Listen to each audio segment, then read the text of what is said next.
In today's video, I'm going to teach you how to use whiteboards in Zoom if you're running a workshop, teaching a class, or just need a quick place to brainstorm with your team. Zoom's whiteboards make visual collaboration simple and fast.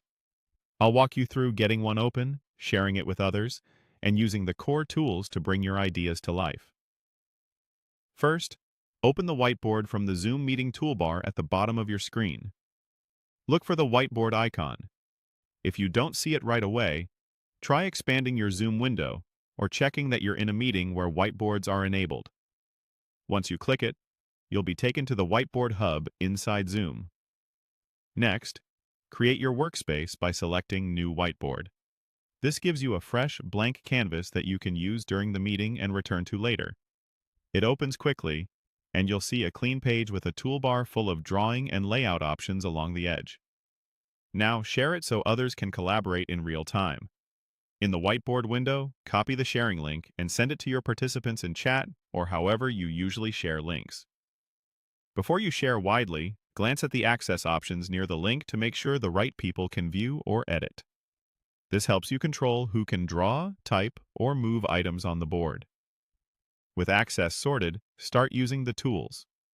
The pen lets you sketch ideas or underline key points. You can change colors and line thickness to keep things readable. Shapes are perfect for flowcharts, diagrams, and quick layouts. Add text boxes for titles, labels, or longer notes so your board stays clear and organized. You can also drop in sticky notes for quick comments or action items, and use connectors to show relationships between ideas.